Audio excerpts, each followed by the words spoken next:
Happy Wednesday. Welcome to the BG podcast, edition number 97. Good evening to a few of the regular faces in the chat. Even before we've gone live, 15 of you have hit the thumbs up button. Many thanks for that.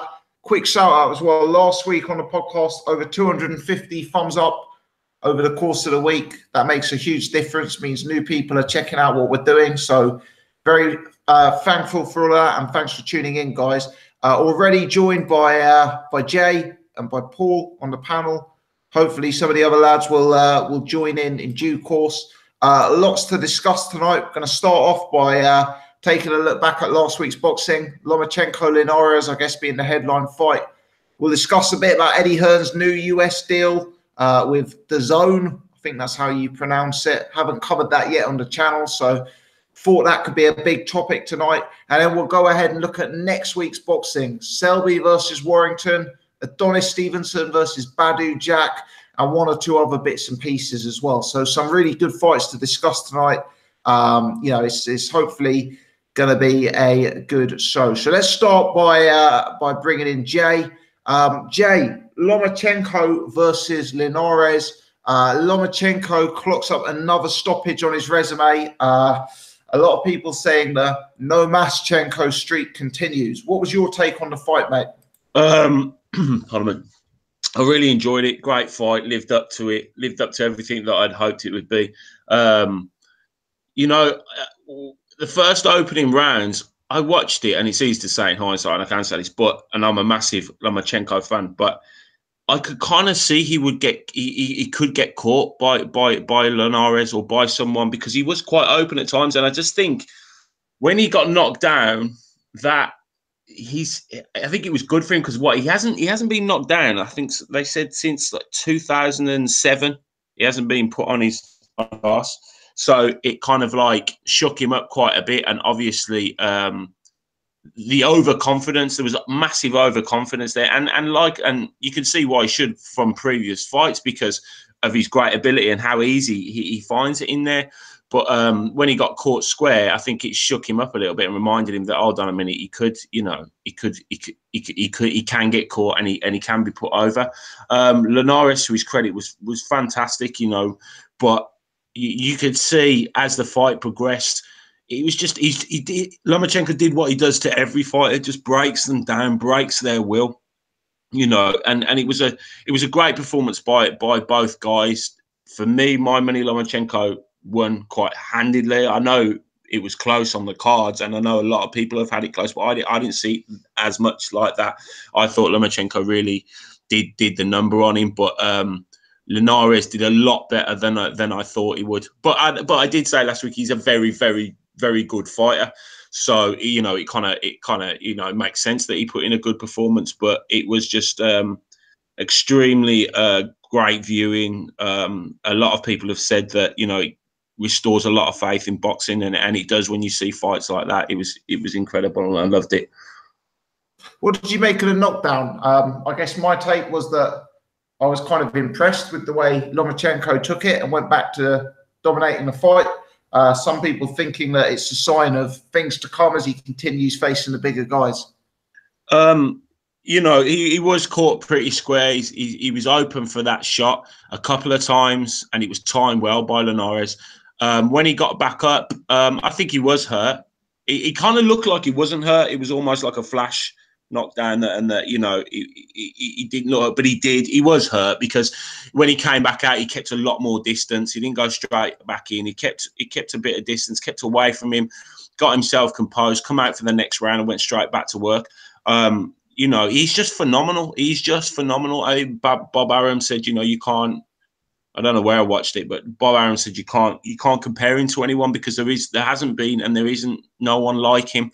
The way he can just switch 180 degrees with his and bring his opponent round so quickly. It's just so good. It's great to watch. And I would watch him against anyone, a bum, a great, another great, anyone. I would watch him, because you just don't get to see things like that. It's phenomenal. I think you're right. I think Sherry tweeted actually. that basically it shows that skill alone won't necessarily win you fights at higher weight divisions. I think that is going to be a definite issue for him. I think, he can only go so far. I think he's confident enough, and he's believes in his ability that much that he will believe that he can go up a couple more weights and keep going as far as he can. But I think he might get found out a little bit because he got hit a lot more in this fight than he has done in previous fights.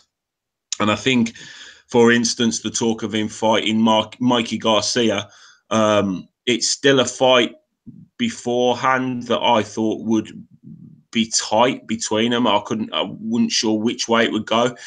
Now I might swing a little bit to Garcia, but it's still a very, very interesting fight, and a fight, everyone would love to see. But with someone as heavy-handed as Mikey Garcia, and as slick and as skillful, I'd imagine they're a lot more confident after seeing that at the weekend that he can be beaten. And I think he can be beaten, but it will take a bigger guy, and it's going to take a very good guy, someone with power and someone with great, great ability. And Mikey Garcia has that. So it's going to be interesting to see. But as he goes up in weights, I think he's going to struggle a little bit more, to be honest. I don't think his slickness, even though he's fantastic, I don't think it's going to be enough. I think the weight will do him. And that's interesting, because I guess that's the big conversation, in boxing, is Loma versus Mikey Garcia. It's a great fight. I'm with you that I'd be on Mikey Garcia's side for that one. But having said that, I do have Lomachenko now as my pound-for-pound number one in the world, Jay, really. I think the way he's gone through the divisions, some of the huge name opponents he's beaten, I have him at that level. Where do you sort of see him in that conversation? Yeah, I think I said it before last week, and before that fight of the weekend, he was my number one, and he still remains my number one. I am a massive Terence Crawford fan. I think he's fabulous, but when it comes down to resume, etc., I know Crawford was unified, but Lomachenko has won 3 belts in 3 divisions in 12, 13 fights. So it's a phenomenal thing, and if you have to take it off that, really, at the end of the day. I think they're both very gifted in different ways, and they're both fantastic elite boxers. I think it could change where when Crawford eventually fights Jeff Hearn, if he wins a belt of that division, and then maybe takes on a number of others, your Errol Spence's, Thurman's, etc., then it might change a little bit again. Do you know what I mean? It could swap over. Do you know what I mean? But it's very tight between. But I have to give it to Lomachenko as the pound for pound number one, 100%. I'm with you there, mate. Just before I move it on, Jay, one final question. I haven't actually watched the Saddam Ali fight yet, but I understand, that was a pretty good one to watch. Did you see it, and what was your take? I mean, this guy he fought was, wow, he was a monster. The guy, I mean, Ali, we know, is not a strong champion. He wasn't a strong champion. I think a lot of fighters were looking at him and thinking, easy work to win a world title. But this guy, the Mexican, the power this guy must hold is phenomenal. I mean, that fight should have been stopped a lot earlier, because he just, it got to the end where he dropped him, I think, last time with a jab, basically. But every time he was hitting him with his jab, his head was snapping back. This guy is huge as well. He's massive. He doesn't even look like he belongs in that weight division. I mean, I don't know. I didn't know much about him before this fight, to be honest. But he was his opponent, wasn't he? Yeah, that's what I mean. And if he was in full camp, this guy is dangerous, because he holds some serious. I mean, he does everything, the basics very well, basics very well. You don't look at him and go, wow, this guy is superbly gifted technically or whatever, but he does things very, very well. But the guy holds some serious power. Now, you know, Salam Ali, you know, he beat a Cotto who was well past his best, was on his end of days, you know, so you can look at it like that and say, well, look at the opponent he was fighting, but coming in off short notice and the amount of times he dropped him, and it was coming on to the border of danger, you know, a dangerous fight, because it should have been stopped a lot earlier, because he was just walking into punches and getting hurt every single time. So, I mean, pardon? Skillful. Say that again. Is he a skillful fighter? As I said, I don't think you necessarily look at him and go, "This guy's got something very, very special." His basics are very, very good. He's on his toes a lot. He's in and out. He's got good distance. He can back off and then he can step forward. But as I said, it's just the power. The power is what I think impressed everyone, and that will bring in people to watch him. You know, they're talking about him being basically the new Canelo, the new star of Mexican boxing. And if he keeps bringing power like that, then I could see it, because everyone loves a knockout. So I could see him being, you know, very, very popular.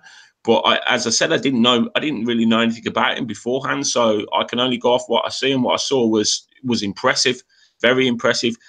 If I was, you know, Liam Smith or Cal Brook, I'd be avoiding him, at least to see him in a couple more other fights, to see whether, you know, he is what we saw the other night, or whether it was just a matter of the opponent, or do you know what I mean? So if I were Liam Smith or Cal Brook, I'd be sitting back and thinking, let's just see how really good he is, and if he keeps doing what he's doing, then still stay well away, because it's a man you don't want to get in the ring with.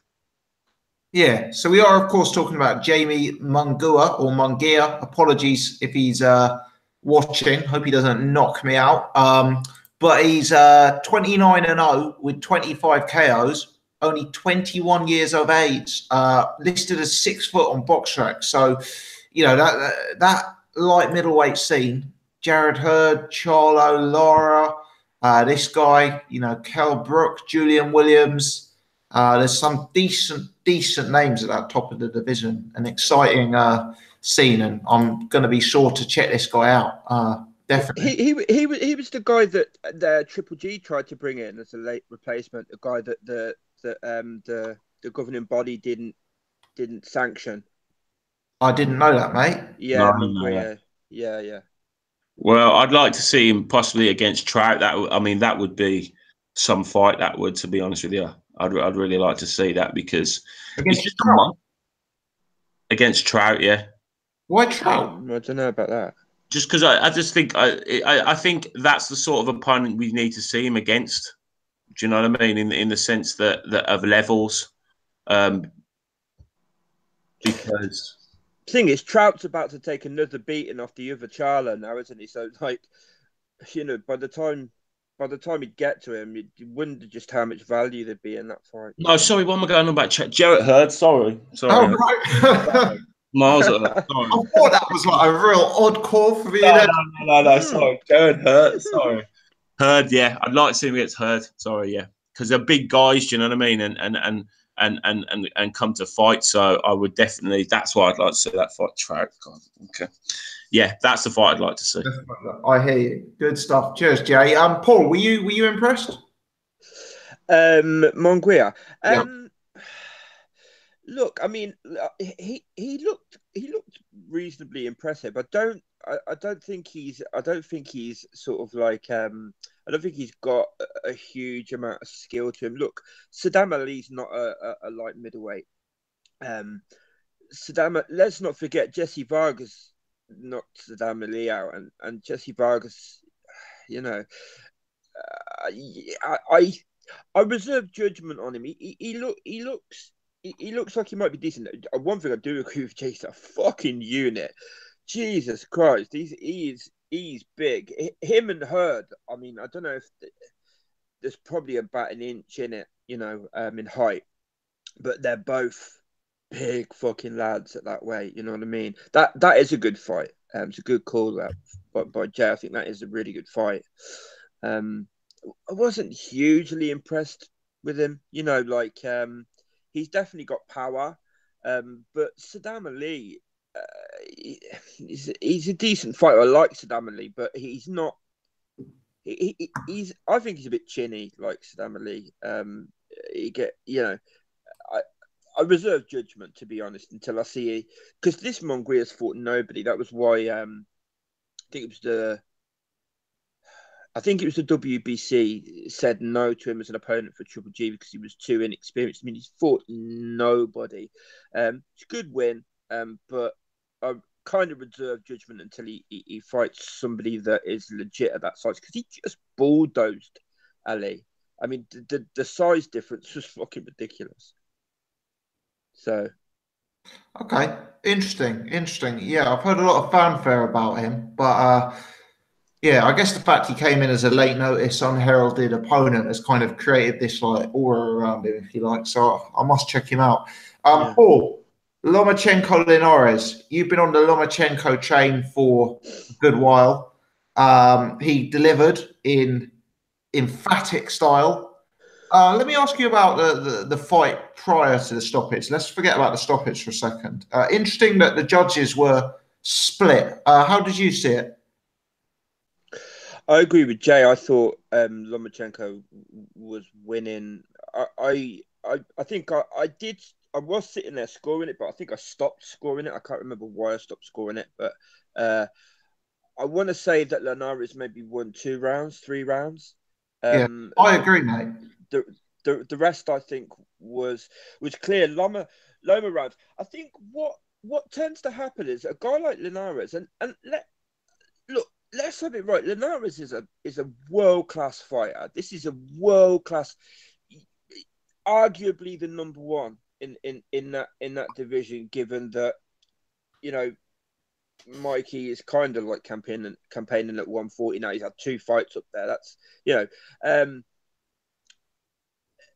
Linares is a good fighter, and I think what tends to sort of like he's flashy, but a lot of those sort of like really quick combinations and stuff he wasn't landing. They were just Loma was catching him on the gloves.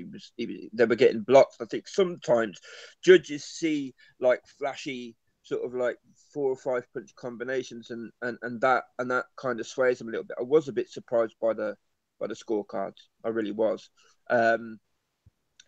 Look, I agree with Jay.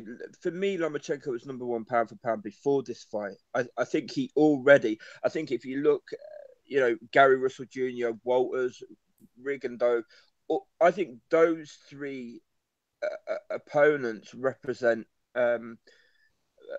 better wins than anything on Crawford's record at this point. Look, as far as skill set goes and what I see, the eye test, I'm a big Crawford fan as well. I think he's absolutely fantastic, but he just hasn't got the resume to put him at number 1 pound for pound yet. And you know what Lomachenko's done in 12 fights is incredible. It's absolutely incredible. He's my favourite fighter today by quite some distance. I think he's fantastic. And yeah, I don't think there can be really much of an argument. One thing I did think as well, Linares was way bigger than him. I agree with Jay. I don't think he can. I don't know if even 140 is going to be too much for him. I definitely don't see him like at 147 or anything. Do you know what? I don't know if you guys have noticed this, but what is wrong with boxing fans? Like, Jesus, we seem to get, other than a few people that are a bit level-headed, which is one of the reasons I always liked your channel, BG, because like you're kind of a bit more sort of like level-headed with things. Boxing fans just seem to be at fucking like far end of the spectrum or the other. Since this fight, I've heard people saying he's about Lomachenko that he's trash. Yeah, at one end. Yeah. I haven't heard any of that. Wow. Yeah. Quite a big channel in the US as well. And at the other end of the spectrum, I actually heard somebody say that Errol Spence is easy work for him. So, like, I don't know. It's just, I don't know. People can't seem to keep calm about things. Boxing fans just seem to just like lose the plot one way or another. And you know, for me, he's the best fighter on the planet. But I don't see him. I don't see him going past 140. I don't even really want to see him at 140. I think Mikey. I think I'd still pick Lomachenko to win that fight. I think he beats everybody until he gets to somebody like a Crawford or something like that, who I do think would definitely be too big for him. But I definitely think Mikey could knock him out, because Mikey's definitely got more power than Linares at 135. I don't think Mikey's power carried up to 140 too well. But definitely, if that fight happens at 135, I'd pick Lomachenko, but equally, I wouldn't be surprised if Mikey knocked him out, because Mikey has a lot of power and really good timing. I think Linares' size was a big factor in him dropping him. You know, he did walk straight in and leave himself open, which is quite unusual for him. I think he got a little bit overconfident and thought he, you know, had it sort of like won and got caught. I don't think he'll make that mistake again, because he's one of them fighters that he's quite cerebral, and I think he learns well, he adapts well, you know. But yeah, I think it was a great fight, great fight, and it's a great win for Lomachenko. Fantastic win. Yeah, really is. And, you know, he's already building out that resume at a relatively young professional career. Okay, cheers for that, Paul. We'll bring you back in just a moment. 130 so people tuning in live. If you're one of them, please do take the time to hit the thumbs up button. Hopefully that will mean even more people joining in tonight. About 1 in 3 have done it tonight. So if you could help us out there, I would be most grateful. Let's bring Seri in. Seri, how are you getting on, mate? Yeah, I'm all good, BG. How you doing, mate?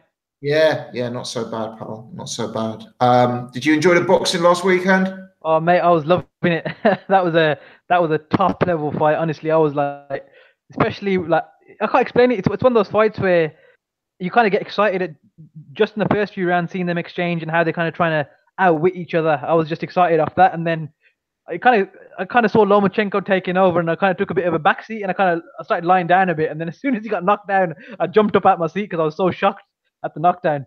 But it was really a top level, like genuine top level matchup, and I think Linares, for me, that was a very good performance on his part, and I think I heard someone, I think it was Hatman or someone else, maybe who said something similar to what I was thinking on the night, was that performance that Linares put in was kind of, for me, reminded me very much of the Klitschko performance against Joshua. You know, they kind of mirrored that, where we saw what he's actually made of, and the fact that, you know, he's an elite fighter for me, and he he showed what, his guts, and he really went for it, you know.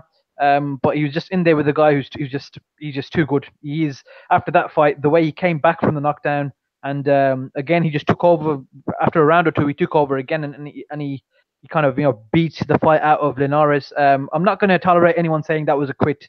That was not a quit. He got caught with a shot to the liver, and that was it. It's one of those things where he stood up, and I think there's just too much pain. He couldn't recover, and that was that. And to be fair, like I said, if you get hit with that sort of shot, it is it takes the wind out of you, doesn't it? And we've seen body shots where fighters have really struggled to kind of come back from them in fights. And the type of fight it was, where it was back and forth, and there was a lot of exchanges going on, and I know Linares threw some combinations that kind of hit the gloves and the elbows and stuff, didn't really connect, and to Lomachenko's head and body and stuff. But the fact is, he put the work rate in, and he gave it a very, very good go, and I don't think he's lost anything in that fight, in terms of, obviously he lost his world title and the Ring Magazine belt, but I mean, I think his stock has definitely gone up. I'm sure we'll all agree on that. In terms of the fight, I'm going to be honest with you. I think I'm probably going to get a bit of stick for this. I actually had it a draw going into to round 10. I had round 1 to Linares, then 2, 3, 4, 5 Lomachenko. I thought he absolutely took over. I thought he was going to stop Linares by round 7 if he carried on that way. And then obviously round 6 was a 10-8 for me for Linares, and it kind of evened it up to 4-3. And then I gave one more to Loma and one more to Linares. And then after that, obviously the fight stopped, didn't it? But I thought it was, a high-level chess match, and there's points where Lomachenko is known for obviously his moving to the right and pivoting round. There's points where Linares used his left elbow and kind of stopped him from doing that, and he pivot with him, and they were both like dancing around the ring. There's 101 different things they were doing. But really, as a boxing fan, that's what you want to see. You want to see stuff that you very rarely get to see, or things that are new to you as a fan. And for me, like, there's a lot of things in that fight that they both did where you don't get to see that very often. You know what I mean? Some people might not get what I'm saying. Maybe I'm not really illustrating it properly. No, I agree. It was like speed chess. Yeah, literally. It was a chess match. It was a speed chess match. Yeah, it was literally Lomachenko made his move, and then Linares just had something, especially footwork. I think footwork is a big part of this fight for both men. Lomachenko's footwork is the best, bar none, for me in boxing, and that's down to obviously his dancing background, isn't it? That his dad, put him in dance class beforehand, and his footwork is just impeccable. He's always where he wants to be, or more or less. And Linares is known for fast footwork as well, and he kept up with him for a while, but Lomachenko is just too much. And I think Jay mentioned it earlier about my tweet about the size thing, though. Eventually, we'll get to a point where someone's going to be too big and too strong. It wasn't Linares, unfortunately for him. It wasn't him. But I don't think in any way that Linares lost any respect. I don't get this whole quitting thing that people. I think people are just trying to build this. Not to disrespect or take away from Lomachenko, because for me, after that fight, he's my undisputed pound for pound number one. And Crawford is going to have to do something big. Beating Jeff Horn is not going to make him number one. He's going to have to do something big at welterweight for me to kind of, give him that the pound for pound crown back. The way Lomachenko fought that fight, and the type of fight Linares fought back, that he really, earned that spot for me in the fight. I lost my train of thought there. I mean, the equivalent for Crawford would be to beat like a Spencer or a Thurman. Yes, a bigger man. Yeah, a bigger man who is a champion in that division and considered number one or number two, isn't it? Irish isn't on the panel, but I just wanted to get everyone else's opinion so we can shut him up when he does when he does come on. I tweeted that Lomachenko moved up and faced the number one lightweight. Now, he said Mikey Garcia is the number one lightweight, but my argument for Linares being the number one lightweight or active lightweight was the fact that he's actually stayed at lightweight. He's defended his title a number of times, and he's fought a few different opponents. For me, Mikey Garcia isn't number one simply because he came back, beat Zlaticanin, and then he's fought at super lightweight twice, hasn't he? He hasn't fought at lightweight. So, do you guys agree with that, or do you think Mikey Garcia is by default?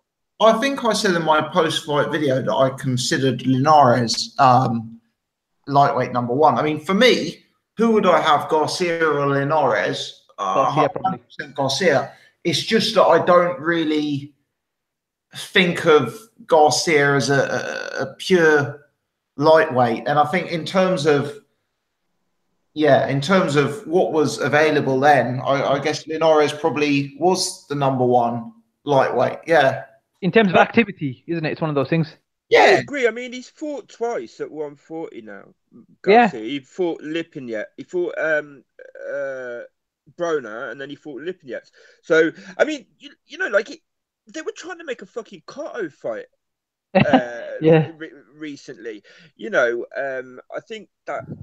And he fought Broner. He could make 135, but I think that ship's pretty much sailed. And for me, Mikey Garcia, look, he's got the belt. That's fine. He came back in August 2016 at 140. Then he fought in January 2017 at 135, and then since then, both his fights have been at 140. So he's a part-time lightweight, isn't he? And now, obviously, his next fight against Robert East is going to be at lightweight for a unification, which is fair enough.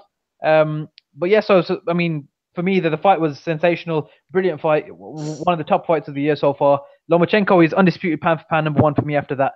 And I don't think Linares' stock has dropped. I think he's gone up, and I'm actually looking forward to see what he can do. But I do think this fight is going to take something out of him big time. Yeah. On the quit thing, I think. Sorry, Tom, to interrupt. I just want to say, I don't think you can quite call it a quit, but I do think it was borderline, because I think he wasn't like, if you look at his reaction when the ref stopped it, he actually looked relieved. There was no complaint, nothing. Yeah, he just walked to the corner, didn't he? He didn't quit, but I don't think he wanted any more. I really don't.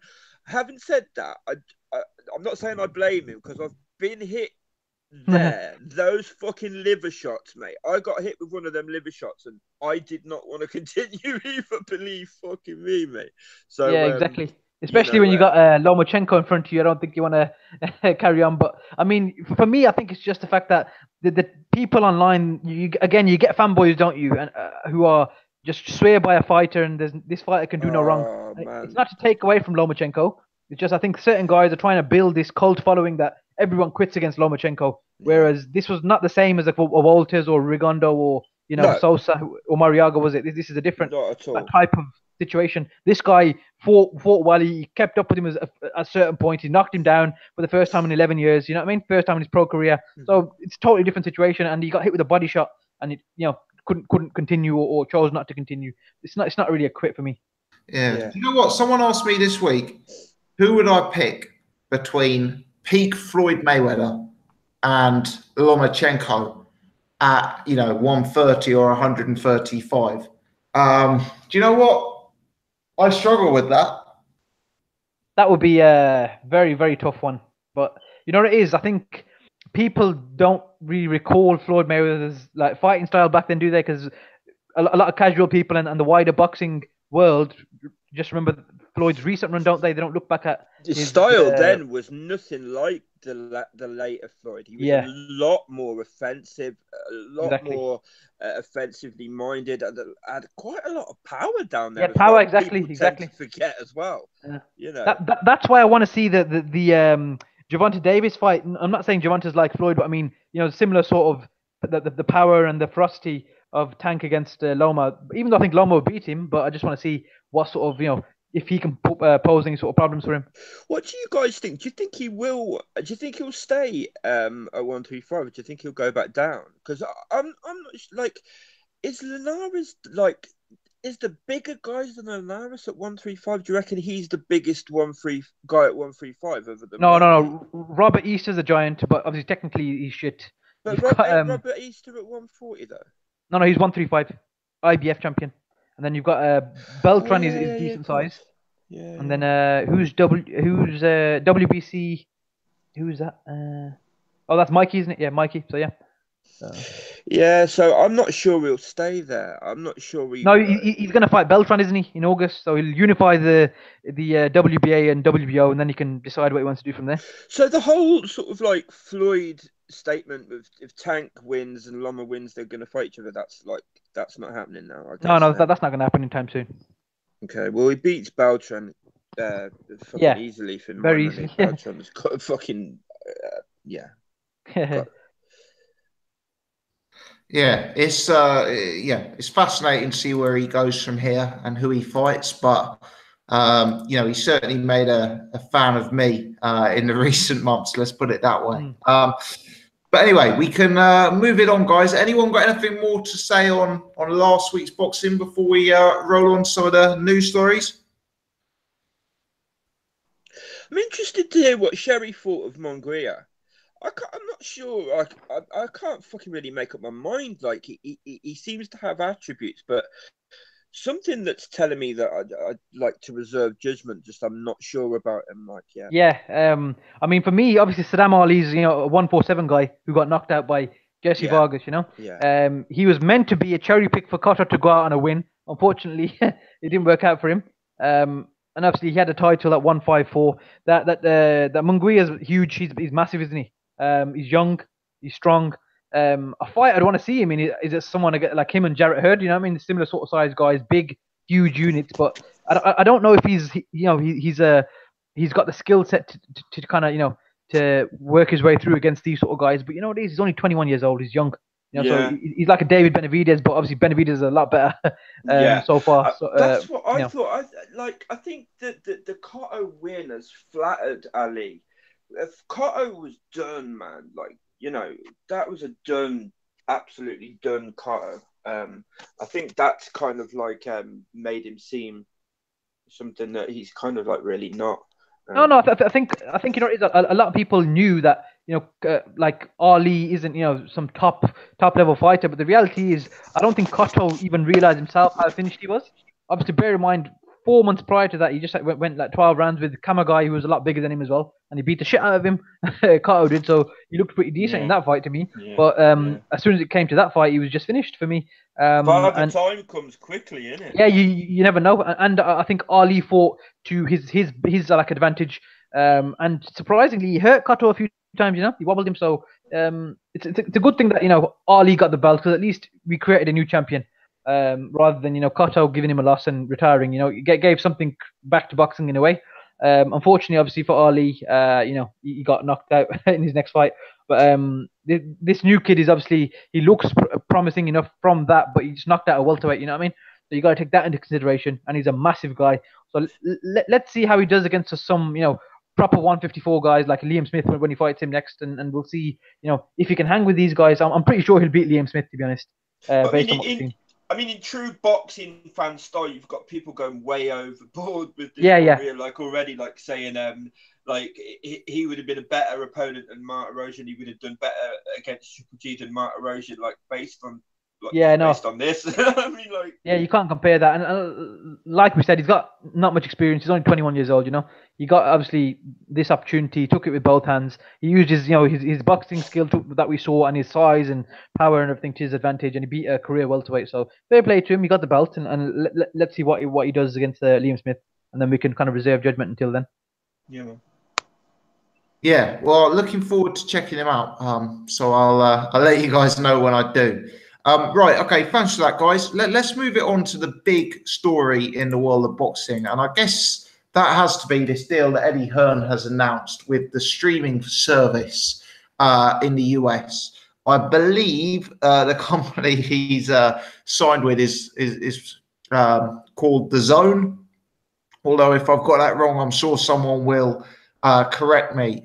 Sounds like a multi-year deal with a huge amount of cards each year, and obviously the headline figure is over the course of the deal something like $1 billion available in order to make fights. So for me, without knowing the full details, my instinct is that level of cash injection into boxing is potentially good for the fans, because it means a lot of these fights are going to get made. What's your take on it? Let's go to you first, Jay. Well, it all seems good, doesn't it? It always seems good on the outside, and we only can go off the information that we've been given. It's obviously going to put a cat amongst the pigeons. I said the other week that he was planning to, when I asked the question, and I said I'd heard that he was planning to put on a fight every month. That seems, 12 fights a year. That seems to be the plan. From what I can tell, from what I know, the backers are serious backers. They have got serious money. I think the difficult part is probably going to be putting the stable together for these fights when a lot of fighters are under contract.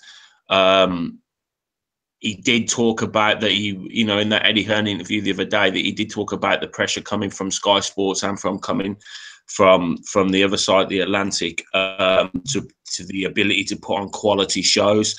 It's interesting, because I do wonder that if it does work out in America and they do, start to monopolize boxing in the US, would they want to move into, and it's a tried and tested formula, would they want to move into the UK and start promoting themselves in this country? And how would affect the deal with Eddie Hearn and Sky Sports, which would be to see what he would do in that sense. If the money's right, the fighters will jump on board for this. They will come across, because everyone's looking in the US now at Eddie Hearn as the guy that's paying the money, and obviously using Joshua really as the prime example. So pay-per-views are high in America. We know that. They talk about 70 quid, which is just ridiculous. I could never see myself ever paying that much money for pay-per-view fights, no matter who it is. So it's going to shake up a lot of people. It's going to piss a lot of people off. But, in a way, some of us are, Eddie Hearn fans, some of us aren't. Some of us, like myself, can have mixed emotions towards him. But he's trying to push boundaries and he's trying to do things, and you can't give him nothing else but respect. And I think he probably can't believe that this has landed on his table and given him such a massive opportunity and such financial clout. When we've kind of seen BT sort of catch up with Sky Sports now with their pay-per-view platform, and they're coming to rival Sky Sports in this country, then Eddie Hearn takes it to a different level altogether. And I think a lot of the big promoters in the US will be looking over their shoulder, and the HBO and Showtime will be looking and thinking, how are we going to rival this? Because if you start throwing big money around, these fighters are going to start jumping ship as soon as they can. Who do you think will be on his hit list in terms of signings, Jay? I just think, from what I got from that interview the other day, it's like he's got to get as many fighters as he possibly can, hasn't he, really? So any big name in any division that in the top 5 of that division that wants to come, he'll try and grab, and he'll try and recruit.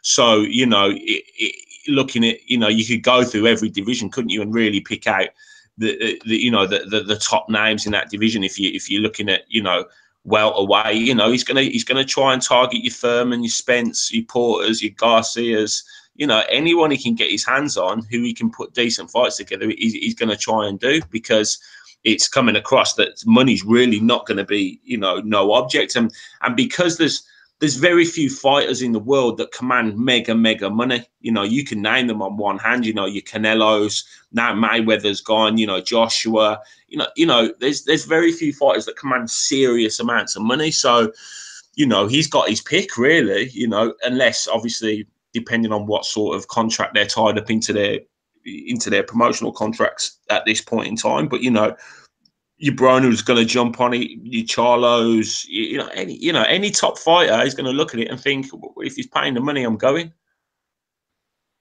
Yes, I think with that sort of headline figure, there's going to be a hell of a lot of guys interested. Jay, the other news that came out of some of the interviews this week is the suggestion that he has signed an extension with Anthony Joshua. That's probably the single biggest risk to his business at present, was that not happening. So all in all, the competition, the rise of BT Sports seems to have maybe brought out the best and created an even healthier landscape for boxing. Yeah, obviously, before this announcement, pretty much we were looking really last week, weren't we, at the stables of either side, and we were looking at Sky Sports or Matchroom, where their stable was getting weak. A lot of the fighters were getting older, coming towards the end of their careers. Their prestige names, your Kell Brooks signing Amir Khan, Bellew now, Josh, these fighters were sort of coming to the end of the career, and everything was relying a lot, and the whole business plan, the whole business was formed around Anthony Joshua now, and that's where the big money was made, to probably allow these other fights to sort of happen throughout the year on Sky Sports. But I think I would say that Anthony Joshua probably played, not personally, but probably played a big part in this deal with this new company. I would imagine he's almost used as bait to help bring them in and help get this deal across the line.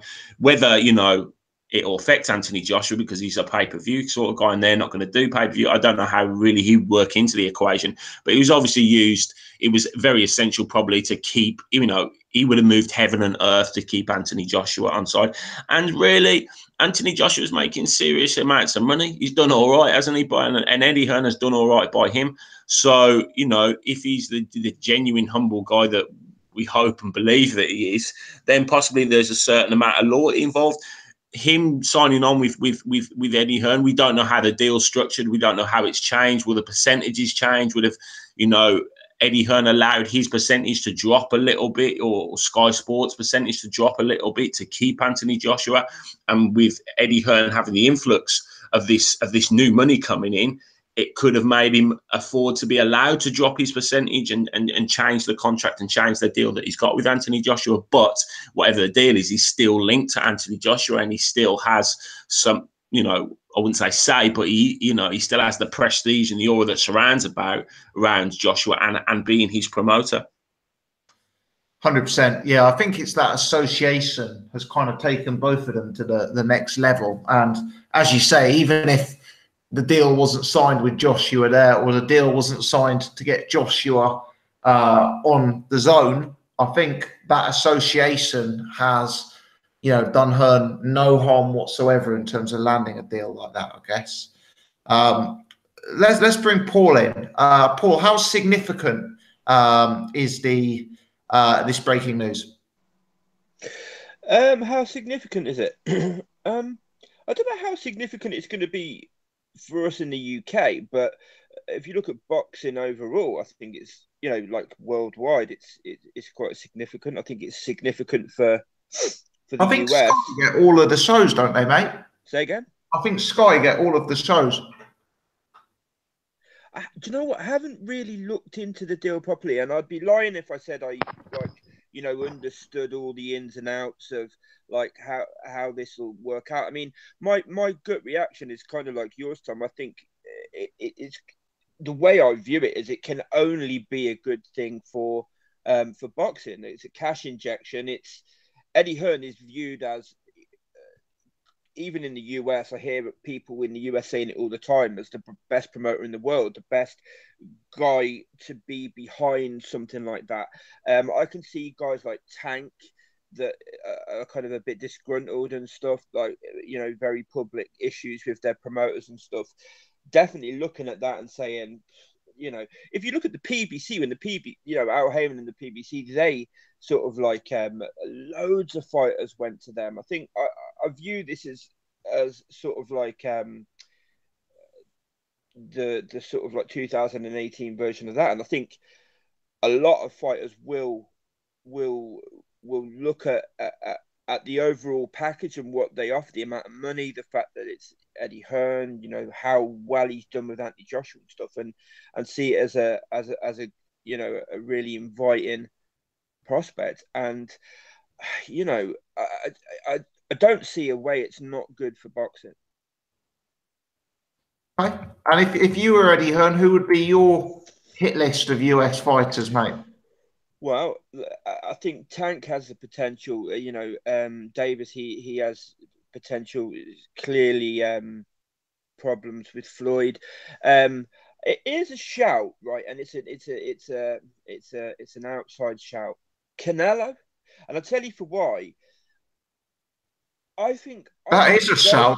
Boy, I think, God, look at Oscar and all the fucking mad stories and dressing up and kitchen utensils and this, that, and the other. And fucking, you know, Golden Boy, I think, have been on the decline. You know, they're trying to push this kid Ryan Garcia. That for me shows a level of desperation from them as a company. This kid is nowhere near ready for being hailed as the next, you know, the second coming, and yet they still seem to be trying to, quite desperately trying to sort of push him as such. Do you I don't know whether I don't know how it works, but do you not think that with the pay-per-view buys that Canelo can achieve, does he really need this sort of platform when they're not going to have a pay-per-view platform? It's going to be sort of a set fee. Well, okay. So that's just set in stone then. There's never, because I wonder whether there's like a, you know, potential for some sort of future pay-per-view. So have they said that there's definitely going to be no pay-per-view? They seem to be selling it, Paul, on the basis that it's a monthly subscription fee and that there's going to be 16 nights a year. Of the 16 nights a year, 12 of them are going to be classic shows, if you like, and 4 of them are going to be pay-per-view style bills. But the pay-per-view bills will be available just on the normal subscription service. That will be like one of the selling points. And Hearn said the first one of those is in November.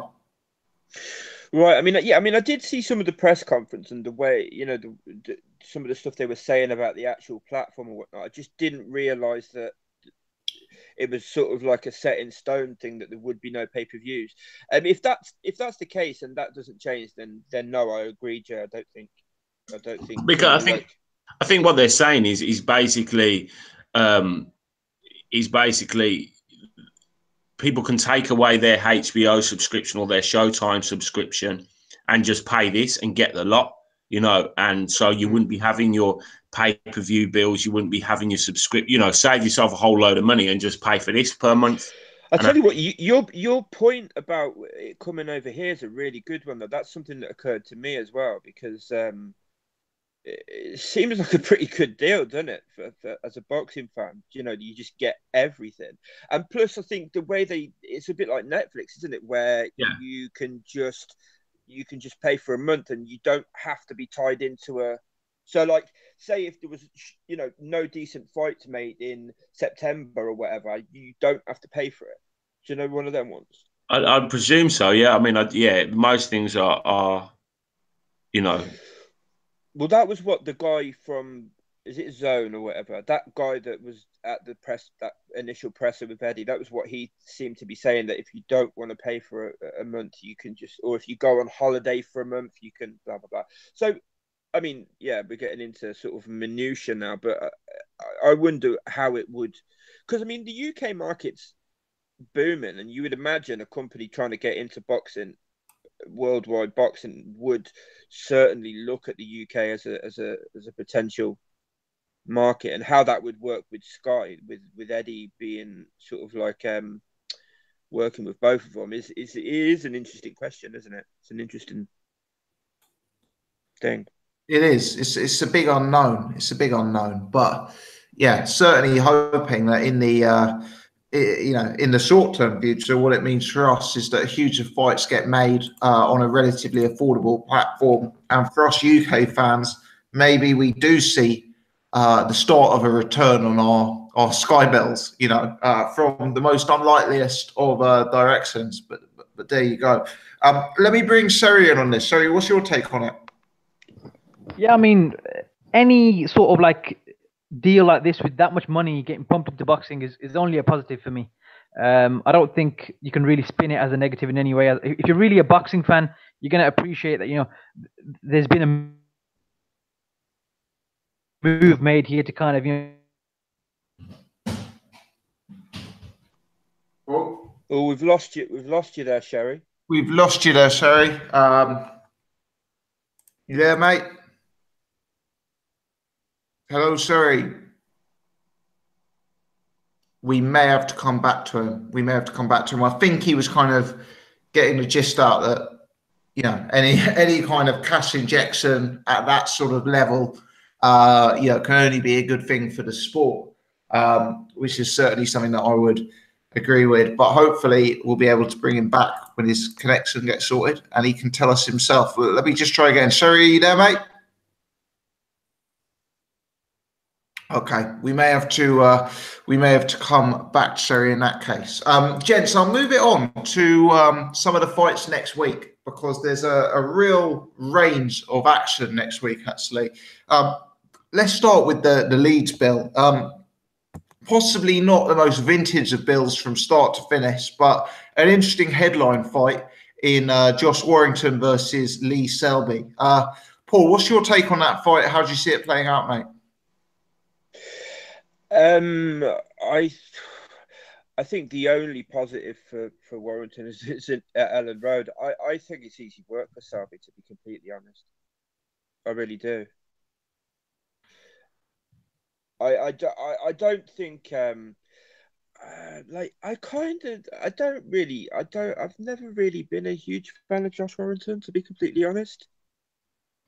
I know you've always been quite a fan of his, right? Am I right on saying that?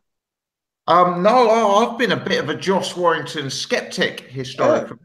You know, I have, but I have said he's improved, and I have said that he's got better. I saw him as a guy who was really frail technically, really easy to outbox, really open. But I do think his fundamentals have improved, and I do think he's matured a bit. But yeah, my take is similar to yours, Paul, in that I think there's going to be a real gap in levels in there. Do you think Selby just runs rings around him? I think he probably just runs rings around him. I mean, Warrington's defence is very, very poor. Very poor. Having said that, I don't know if he stops him. I don't think either man's particularly got a huge amount of power, have they? I see this as just. I think he just boxes the head off of him for 12 rounds. To be completely honest, I think Selby's on another level to Warrington. Yeah, I'm with you there. Let me bring Sherry back in. I can see he's rejoined. Sherry, can you give us a mic check? There appears to be two of him as well at the moment. Yeah, I've got two heads popped up there. Sorry, I don't know what happened there. Can you hear me? As if one wasn't enough. Yeah. We're spoiled, man. The more sherry in your life, the better, right? Yeah. Mate, we didn't really get any of what you were saying. So starting from the top again, if you want to give us your reaction to the news on DAZN. Yeah, sorry. So, did you get the first bit about me saying the money is a good thing for boxing? Yeah.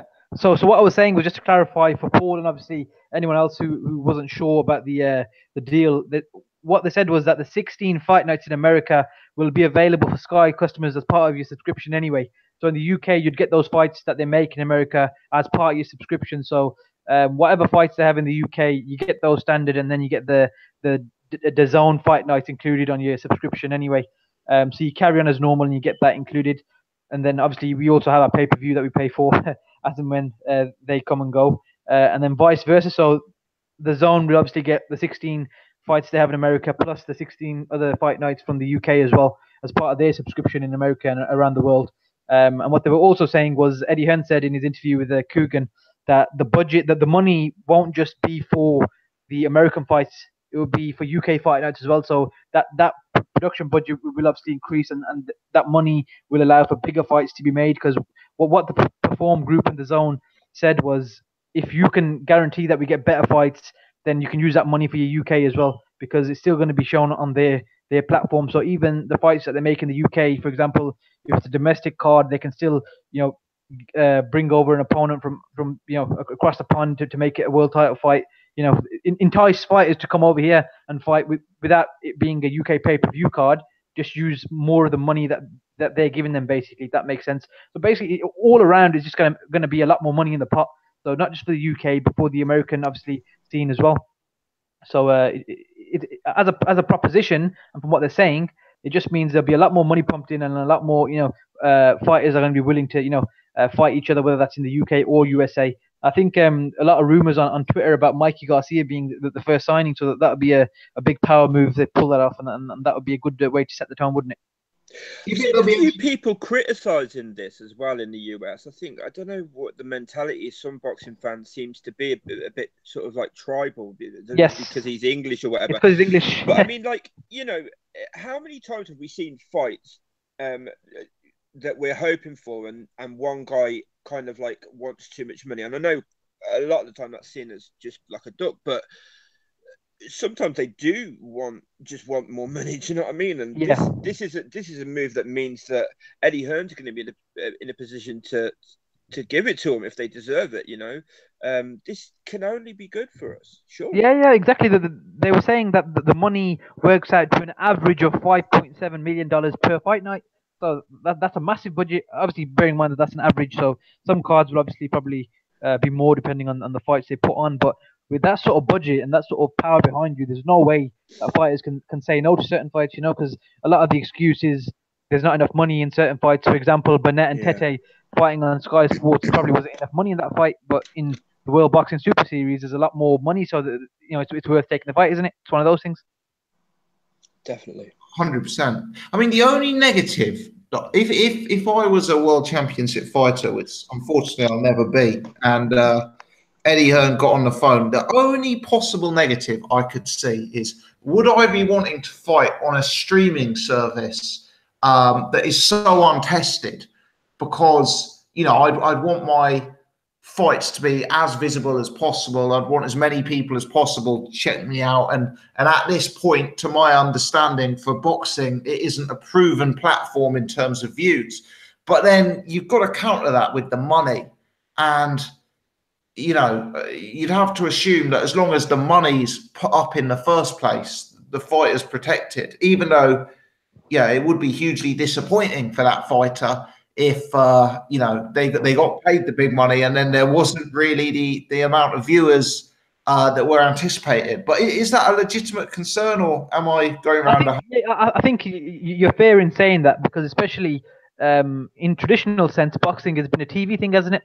But obviously moving forward with, you know, your Amazon Prime, your Netflix and all the streaming services, even YouTube, you know, when you look at something like IFL TV, the way it's grown over the last 8 years since 2010, 2011, it's gone from strength to strength, and the internet is the biggest thing in the world now, isn't it? So Eddie Hearn's trying to, you know, from a forward-thinking point of view, that, you know, for the next 8 years, if we look at the way things like IFL and YouTube and the way technology has changed, if we try and, you know, ride that wave and push the sport to the masses through that, because this way, at least, you know, you can guarantee that people are going to watch this on the tablets, on their phones, whether they're, you know, in America, Japan, wherever they are. You've got access to it through the internet. You don't have to have a subscription to a TV channel or this or that or the other. You don't need a TV license. You know, 101 little things.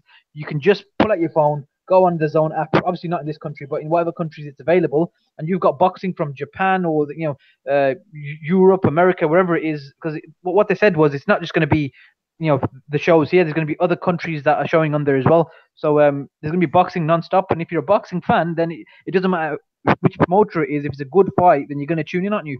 And at the end of the day, it's just subscription fee, from what they're saying, isn't going to be massive. So there's not really any. A lot of people in America have HBO for boxing a lot of the time, and you hear it on like, you know, when you check comments or you watch a podcast in America. A lot of people have Showtime and HBO for boxing. Obviously, HBO's fallen off; they're not showing a lot of boxing now. And Showtime is, you know, here and there kind of thing. But if this is the new way forward, then I think eventually it will catch on, because everyone, lads, I'm sure we can agree, everyone lives on their phones now. Everything we do is linked to our phones, whether it's going to the loo, we sit on our phones for half an hour on YouTube watching a boxing interview. You know, it's as silly as that, you know. The little things now in life, everyone just lives off their phone. So if you're a boxing fan, if you're a boxing addict, you're going to download this app if it's available to you. You know, if it was available to me in this country, I'd do it straight away as soon as it's available, and I'd be happy to pay for it, because I can just watch all the fights on my own time whenever, you know, I want to, kind of thing. It gives you that sort of you know, flexibility and freedom, doesn't it? I think what we also have to remember is that they're also trying to get the rights eventually to your NBA, to the NFL. Yeah. You know, so big power moves. Exactly. So you're bringing a whole load of new fans on as well, because they're also going to start buying into this. So that's another, you know, if they're not necessarily boxing fans, it's going to bring more people to the channel. So it's not just going to be a boxing channel. They're kicking off boxing, but eventually, if they have the NBA, NFL, which are huge sports, obviously in the US, you know, you're bringing a whole nother market on board as well. So, you know, it's like it'd be all encompassing. So, you know, I don't think they've got to worry about people, you know, getting people to see or to watch them and their viewership. And I think, Tom, you're right in the sense that, you know, money talks. Money talks. That's all fighters talk about nowadays, and rightly so. They should get paid as much as they possibly can, but money talks. All they talk about is it's not enough for this fight. I want X amount of money. You know, especially over the last few months or whatever, we've talked about, you know, talk about a Joshua deal. All they talk about is money. There's no actual talk about the fight. They talk about money. If you ask Dillian White, well, he gets paid this and he's only been paid this. And it's all about the money. It's all about the money now. One thing as well, I don't know if it's as unprecedented as we think, because I caught the tail end of a boxing podcast from the US the other day, and I don't know if any of our across the pond compadres can confirm or deny this. What I heard was that ESPN have something sort of similar. Oh, ESPN Plus. Yeah, I didn't catch. So, I mean, yeah. So, I mean, that may mean that it's not quite as sort of like untested as as we think, No, but and that might give fighters, you know, like a bit more confidence in the possibility that it could work as a platform. You know? the only thing with the ESPN Plus one, what I've realized, Paul, is obviously, for example, Bob Arum, obviously a top rank of exclusivity to ESPN and Terence Crawford, Lomachenko, whatnot. They all fight on the ESPN Plus app. I think you got to pay $4.99 a month, and you can watch Crawford or Lomachenko. They charge for even the standard fight, so it's not like you can watch it on normal ESPN now. And then on top of that, it's not as the budgets aren't going to be the same, if that makes sense. So the money that we're saying that they're going to pump into this is not going to be anywhere near what ESPN are pumping into theirs, if that makes sense.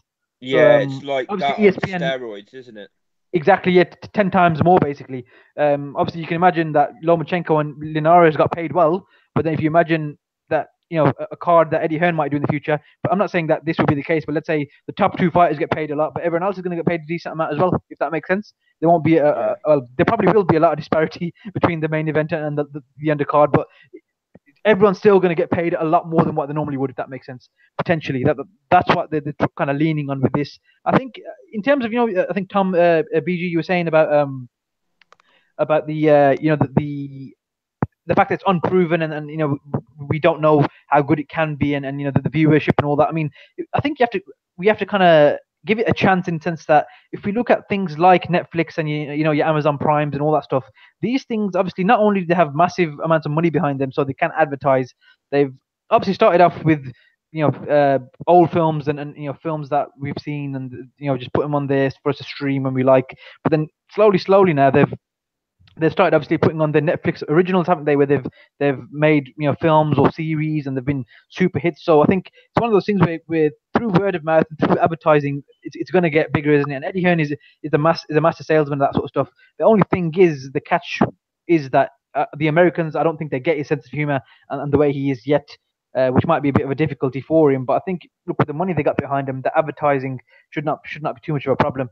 And the word of mouth, and I think we were saying about Anthony Joshua, it won't be a part of this deal in the sense that if he fights Deontay Wilder, naturally the rights for that will go to the highest bidder. So DAZN can bid for that against Showtime or HBO or whoever, because whoever puts the most money in, they'll get the fight. So potentially Anthony Joshua could be fighting on the zone against a Deontay Wilder if that's where the money is. But I think if it is a pay-per-view in America, naturally the money would be there, wouldn't it, on a Showtime pay-per-view. But they were saying whoever puts the most money up, Eddie Hearn said, we will go there, and the zone are highly interested in getting Anthony Joshua to fight on there. So if they can throw $1 billion over the next 8 years, I'm pretty sure they can throw a $30-40 million check at Hearn for Joshua for one night. It's a no-brainer, isn't it, when a guy as popular as him? I think they do that as well, because that's like a sort of like a turbocharge to the start of it as a platform, isn't it? Yeah, to have a fight like that on it. So even if it ordinarily wouldn't make financial sense, I think what they could gain long term from it will make it something that they'll want to do. Do you know what I mean? Yeah, but I was also thinking this myself. I think some things in boxing, for example, a fight like a Wilder Joshua, they're just pay-per-view, if that makes sense. As in the traditional side of boxing, where these fights on TV, pay-per-view, that makes them what they are, if that makes sense. It adds to the occasion. Like, obviously, you've got to get used to change and whatnot, but I can't envision Joshua versus Wilder being streamed on the internet. Does that make sense? I can only see it on a pay-per-view somewhere. $80 for the Americans. It does, but I mean, we're living in a changing world, yeah, exactly. aren't we? And if these people have got as much money as it seems like they've got, then maybe they see it as if it is a highest bidder sort of thing, then who knows? Who knows? Everything's changing, isn't it? Yeah, game changer. So in Canada, they're charging £20 a month, $20 a month, plus an introductory fee of $150. Wow. What's 150 to sign up, is it? For what? Yeah. The stream platform is leaving Canadian cable providers out in the cold. The design cost $20 a month or an introductory annual price of $150 with the 30 first 3 days. The service will be available in everything from smart TVs to tablets to smartphones. So is that 150 So I think you could pay $150. Yeah, the way he read it there a was year. one or Sorry, the yeah, other. $150 a year or $20 a month. Oh, it's really cheap then, isn't it? Yeah. Well, And 150 Canadian dollars must be approximately 100 quid a year. I'd imagine so. Yeah, it's about that. We're talking what, 8 or 9 quid a month? Yeah. Wow. Yeah. So, Wow. you know, and they've got it in Germany as well, where they have all the football, basically Serie A, La Liga, Premier League, includes NFL, NBA, NHL, Major League Baseball, cricket, rugby, tennis, blah, blah, blah. So I think a lot's going to depend on the fighters Eddie Hearn is able to actually get, because Al Heyman's got a bit of a monopoly, hasn't he? And from what I've watched a few videos on Al Heyman's contract, they're pretty watertight. And so anybody that's already with Al Heyman, I don't know how that's going to work. Do you know what I mean? I think a lot is going to depend on who he is able to sign. Yeah, no, I completely agree. I'm going to go out on a limb and say that I'll be surprised if it's only that price for all this boxing content, just because I think they'd have to sell too many of them at that price to be able to make a return on investment. But what do I know? You know, I know Eddie Hearn said the price will be announced very, very soon. You know, if it really is going to be that affordable, then that is US boxing fans should be loving life right now. Well, this is it. I mean, if they gain the rights to the NBA and the NFL, you think about the amount of fans and the amount of people that watch that game in the US, and every one of them is paying, you know, even if they're paying $30 a month, you know, they're still getting a hell of a lot of sport for very little compared to having HBO, having ESPN, having shows, you know, having all these different channels and the pay-per-view that they pay on top. It's going to be an attractive package for them. Yeah, definitely. Let me bring Jet in, because I can see Jet has joined us tonight. Jet, you probably heard us talking about this news with the DAZN and obviously Eddie Hearn working with them. Do you have anything to throw into the mix on that one, pal? Just good news. Am I coming through all right? Or yeah, loud and clear, mate. Loud and clear. Just good news, really. I think Boxing Bad should be, or you know, our boxing fans and friends across the pond should be, you know, somewhat happy that this deal is coming to effect. And if the figures are true about the price and that sort of stuff, you know, very affordable, and you know, good news for boxing, good news for boxing fans, and more content the better. Definitely. Interesting to see how it all plays out and what it starts to look like. Jet, just before you joined, we were onto the topic of next week's boxing. We'd introduced Selby versus Warrington as the first fight. Myself and Paul went first and said that, you know, really relatively routine for Selby, no shocks anticipated. Do you see it closer than that? You know what? It's a weird one because I never really rated Warrington. I'll be honest. I haven't rated him at all. I think he's, you know, very basic, very basic. I think he won the WBC International against Tuberon, was it? And people were ranting and raving about him then, and I didn't see the hype about him. You know, I know Eddie Hearn was talking a bit of shit about him, saying, you know, he's the best thing in Leeds and sliced bread and, you know, all that crap. But he's a solid fighter for what he is. He done well against Dennis Salen out last time out, I think it was. But you know, if Selby is as good as we think he is, he should, you know, he should be really, you know, he should be bobbing Josh Warrington's head back, you know, all night with the jab all night. I don't think Warrington, you know, Warrington might make it hairy at times, but if Selby's really on his A game. The problem with Selby is I don't know how tight he is at the weight. He looks absolutely gaunt on the scales. He looks terrible on the scales. You know, we talk about George Groves and, you know, other fighters on the scales. Selby looks awful at featherweight, I'll be honest. I think it's only a matter of time before he moves up. And I think he's only staying at featherweight to try and get the big fights. But I'd expect, you know, Selby to win. I wouldn't say hairy moments, but I think Warrington might make it awkward at times. But, you know, obviously he has the hometown crowd and all of that. But Selby should silence them with a, you know, with a good performance. He sticks to his boxing, stays disciplined, and doesn't get, you know, dragged into a war, it's Selby's fight to lose, really. That's the way I look at it. You know, Josh Warrington has to push the fight. He has to push the pace. He has to come on the inside, make it tough and awkward. I don't think he's not a big puncher. I wouldn't say I don't think he's not a big puncher. His record suggests he's fairly feather-fisted. Yeah, all the onus is in on Warrington. Warrington, you know, all the pressure's on Warrington.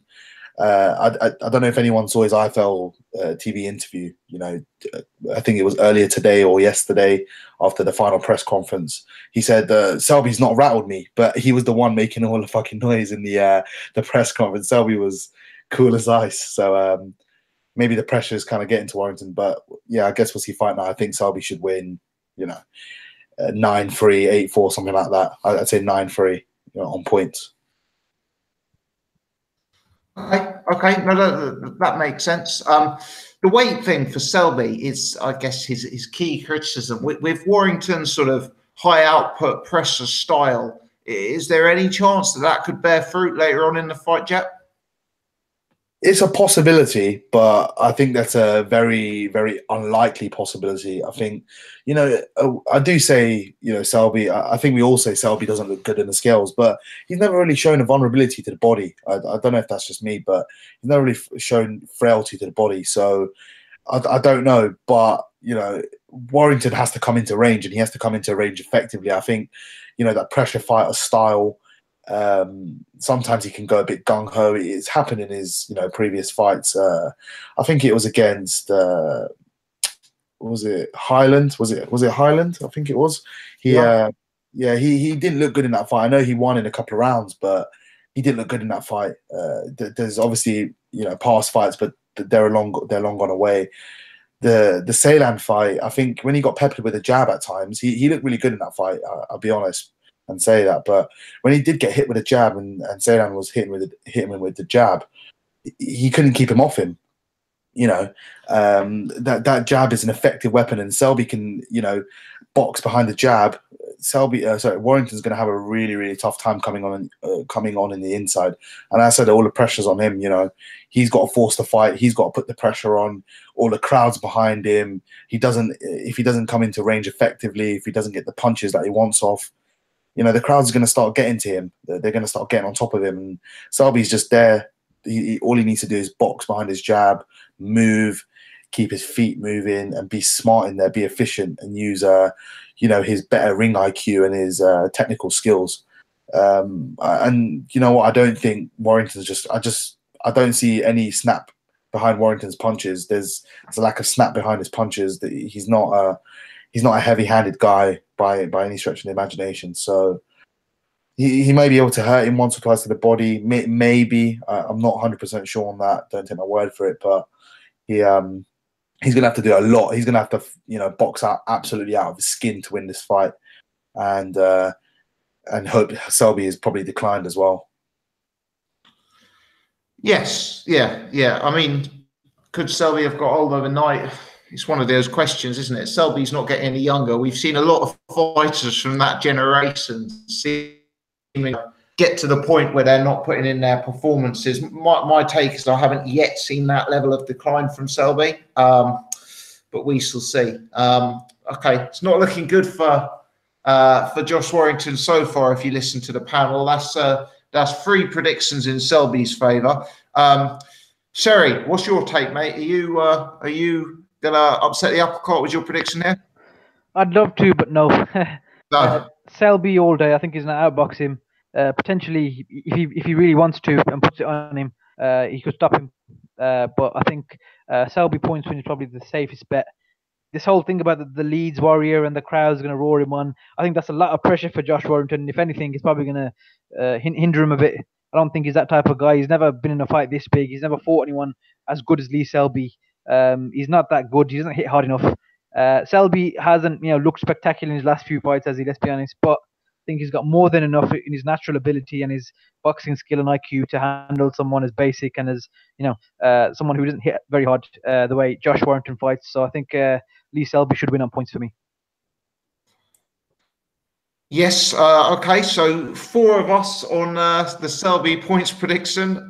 Jay, been a while since you've come out with a left field one. What's your take? No, I think Selby wins this quite handedly. I watched Josh Warrington again recently, and he's very basic. What he relies on heavily is his conditioning and his pace and the pressure. But I just think, and that will get you so far against a lot of fighters. But when it starts to come to top fighters, which I believe Lee Selby is elite, okay, not elite, but very, very, very good. Technically really gifted, can box on the back foot really well. I think he'll be able to deal with Josh Warrington quite handedly. Although what I will say is crowds, events can affect fighters. Lee Selby does seem very, very cool, but he always does seem very cool when he's in being interviewed or in press conferences. He rarely gets very rolled up. He has extreme confidence in his own ability, but sometimes these nights can throw in an upset. 20,000 people can give a fighter an extra 10%. So, I think it'll be, it could be closer than we think, but I still do believe Selby wins this quite easily, just purely out of technical ability, just outshines Josh Warrington. Although I like both guys, to be fair, they come across really well. Yeah, okay. So I think it's 5-0, and I think the real instinct from the panel is just that there's a gap in boxing class, which has probably always been the consensus. There is another fight this weekend that I'm really looking forward to. For me, it really is the classic 50-50. I keep chopping and changing my mind as to who I actually think is going to win the fight. And that's Adonis Stevenson versus Badou Jack. Really, really, really like that fight. Buzzing for it, in fact. Let's go around the panel again for this one, in fact. Let's start with Jet. What's your take on this one, mate? Oh, yeah, so it's a really good fight. I think it's a really, really solid fight for the light heavyweight division. Adonis has obviously come out this week and been talking about Tony Bellew again. Yeah. He's been talking about Bellew. He's been talking about Kovalev. Maybe taking his eye off Badou Jack, and that's not a good look. Maybe James DeGale was a bit guilty of taking his eye off Badou Jack and getting busted up and getting his teeth shoved down his throat. So yeah, if I was Adonis Stevenson, I'd be a bit careful. I'm going to go Badou Jack this fight. I think he's always improving. He's he's got solid boxing fundamentals. Obviously, he had that setback. And I didn't think he'd come back from that, I'll be honest, against Derek Edwards. But, he's shown immense dedication, heart, determination, and skill to come back, beat Anthony Durrell. And some of his wins have been fantastic. George Groves, James DeGale could have gone either way, Lucien Boutte, a lot of good names under his belt. And, he thoroughly deserves the acclaim he's getting. But I think he's a little bit bigger. I think he's a couple of inches bigger than Stevenson. He's a solid puncher. I know he done a number on your pal Nathan Cleverly last time out, but he's facing a better fighter. Let's be honest, in Stevenson. Stevenson's 40 as well. I think the odds are against Stevenson in this fight. He's been inactive. He hasn't faced the level of opposition recently in his last few years that he has that Badou Jack has. So Badou Jack has all the momentum going into the fight, to be honest. So I'm going to go with Badou Jack. I'll probably go late stoppage. I'm going to go with Jack with late stoppage. Conversely, I wouldn't be surprised if Stevenson absolutely ices him. Stevenson, he's got that one-punch knockout power, but I just can't see it at this stage of his career. It's very unlikely for me. But does Stevenson have a slight edge in boxing ability, Jack? I wouldn't say that. I wouldn't say that. I don't know if other people think that, but I don't see that. I think Jack, if you look at the fights, that he's had recently, as I kind of listed, George Groves, he knocked down in the first round, but he boxed well. I know George Groves obviously has come back and done really, really well to rebuild himself, but he boxed really well in that fight and deserved a decision that fight. Who was the Boutte? He should have won that fight. I don't know why it was a draw. He won that clearly. The DeGale fight could have gone either way. He showed quality fundamentals in that fight at times. Really good body puncher, really good body puncher. And I just Stevenson. I don't know. I don't really know what is. Maybe bar Chad Dawson, but even Chad Dawson, I thought was coming towards the tail end of his career. Chad Dawson got stopped by was it Andre Ward at super middleweight when he moved down actually from light heavy. So he kind of beat a guy who he got busted up by super middleweight. And Adonis Stevenson isn't the biggest light heavyweight. I know Jack's going to pump out the jab. He's going to use the jab, and he's going to try and establish range. Can Adonis Stevenson get on the inside? He's 40. Father Time's probably catching up with him. Can he get on the inside quick enough? Will he be able to, get his own jab off? It remains to be seen. But I think Jack's going to control the range, and he's probably going to break him down in the middle rounds and stop him. That's my kind of take on the fight. I think he has just better fundamentals. He looks a lot better in terms of at this weight than he was at super middle. He looks, stronger, fitter, healthier at the weight. He's probably punching a bit harder as well. He's carried up his power. He stopped a solid light heavyweight in Nathan Cleverly. Only a few people have stopped Nathan Cleverly. Kovalev and Jack, I think, are the only two guys. I'm not sure anyone else has, but I'm going to go with Jack late stoppage. Interesting. Okay. I am going to go with Adonis. And I'm going to go with Adonis by the narrowest of margins. Let me say, I don't think Jack is a bad prediction at all. I think Jack could easily be the stronger fighter if the fight gets to the second half. I think Jack is the bigger man, despite the guy who spent less time at the weight class. And I think Jack, whilst he's been in some very tough fights, you have to probably assume is the fresher man. Given Adonis's age. So I think Badou Jack is a very sensible prediction. I think he's impressed in recent fights, and I wouldn't criticize anyone for picking him. But I am going with Adonis Stevenson. I do question whether a guy with as much punching power as Adonis Stevenson is potentially a danger for Badou Jack. I always remember the Derek Edwards knockout. We've seen him hurt in subsequent fights. We saw him drop by the likes of James DeGale, for example. And whilst I do rate Badou Jack, I do think Adonis Stevenson may have the slightest edge in boxing ability. I do think Adonis may just have a little bit more skill, a little bit more refinement. He probably isn't as well-rounded as Badou Jack, but I do think Adonis will get the chance in the early to middle rounds to land some of his best work. I do think he will be able to create the gaps, find the angles to land that power punch. And for me, I still have a little bit of question about how Badou will live with that. So by the narrowest of margins, I'm going to go with Adonis Stevenson by stoppage. But I could certainly see Badou Jack weathering the storm and then stopping Adonis in the second half of the fight. So that's my take. And I've changed opinion on that several times. Paul, where do